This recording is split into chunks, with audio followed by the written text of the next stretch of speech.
Hello everybody, welcome back to my channel. Don't know what the name is yet. Probability magic, statistics, statistical learning, magical probability, amazing math facts, disjoint information. I don't know. It's endless what that's gonna be. It's such a funny thing when you're doing something and you're like, what am I gonna call it? And it's like half and half. That's important. At the same time, you also want the content. You want things there to be there.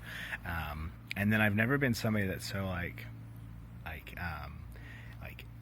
my name is the thing, and then that becomes synonymous with something. I don't know. So it's still coming. Got to figure it out. Math pug. I get so much joy out of thinking about mathematics and like applications, and I kind of want to model the whole world and have everything be a problem that I can solve. And I don't view a problem as a negative thing. I view it as something that's like interesting, that gets in the way of your path, and whether you use some sort of like engineering, some sort of like trick, or some true like, hey, I've got to figure something out to get a solution. I think that is so interesting. And one of the things that I find really interesting is when you see that success, when you see things where they've taken proper thinking and have made some really cool stuff. I didn't know this, so that one of these movies that I've watched was called Moneyball. And what was that, 2011? And it was really interesting. I really liked it. It was using, it's like changing the game of baseball, and then finding out kind of like what were the requirements to win a game. How do you do that? And then building a team based off of that. And so that's like removing. Basically, it's saying everything that's been done where people have been using like how, oh, this person's really popular, they swing and they hit really, they get a really high hitting rate or something like that, or they could, whenever they hit the ball, it goes really far. All these things where people use it as a way of validating why they make choices, even though it's anecdotal, meaning that it's just their perspective with their history and their subjective existence has said this is a win. However, that's just their point of view. So if that's to be successful, it's because they've been successful in like perpetuating, proclamating their point of view, not in what actually works. And so it was, anybody that's seen the movie, is quite popular, would know how it went. And they did this thing where they only picked players that were good at getting on base. Anyways, so yeah, how do you win games? You get on base and all this other stuff. And the whole point of that is that it's like redefining how one thinks about the success of an objective, and what does it actually mean to be successful. And sometimes you don't even know what that is, and we go through life easily doing stuff that maybe you were taught how to do it. This is what you do. But then did you actually stop and think? And okay, so I'm going to say that I know there are people that absolutely, they constantly think about stuff, and they get taught something. They don't accept it as face value. They don't accept it or at face value. They don't accept it as this is just the way it's done. They're like, well, why? Why is it done that way? Are there other ways of doing it? And maybe they find out that the way they were taught is the best way. But it's a type of persona that isn't satisfied with doing what you're told.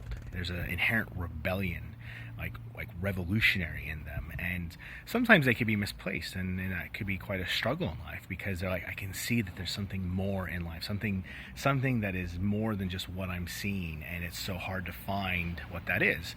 And that could be a point of struggle. And if you don't feel that you should do that, but you do that, then obviously that could be a lot of shame and like feelings of guilt for just who you are, which I think that's sort of one of those fractal things that occur in so many different aspects of life.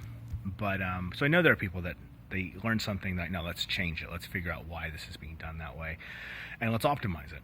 And then there's most of us that don't do that. They have to maybe learn how to do that. It's not natural, but that's one of the things I love about sort of looking at the world in terms of modeling. The idea that, yes, we're making a model, it's not going to be accurate. If I want to say model the movement of a ball, if I throw a ball in the air, it's going to take some sort of what you call parabolic shape, regardless of how steep it is.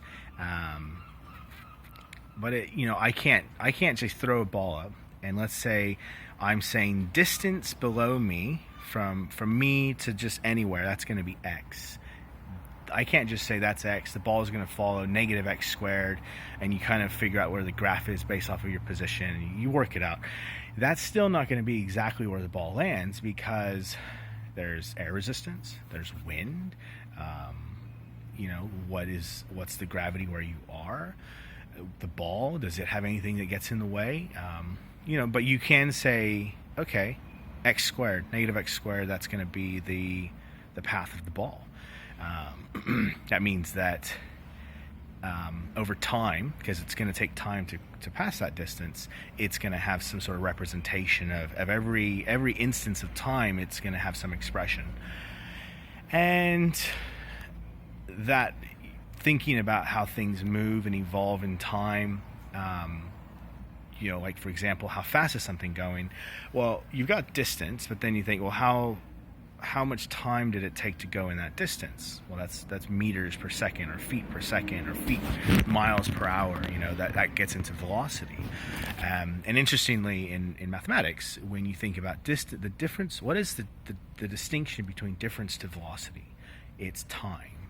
So some equation that says how something moves in distance, if you sort of adjust it with respect to, well, how much distance does it travel per second, now that's doing it in terms of velocity. And the way that calculus was defined was trying to figure that stuff out. So they say that the derivative of a displacement function is the velocity function, and then the derivative of velocity. So how does velocity change with time? That's effectively acceleration.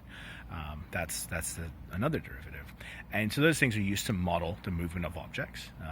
You use effectively calculus with its various subfields to do space, to do the space program.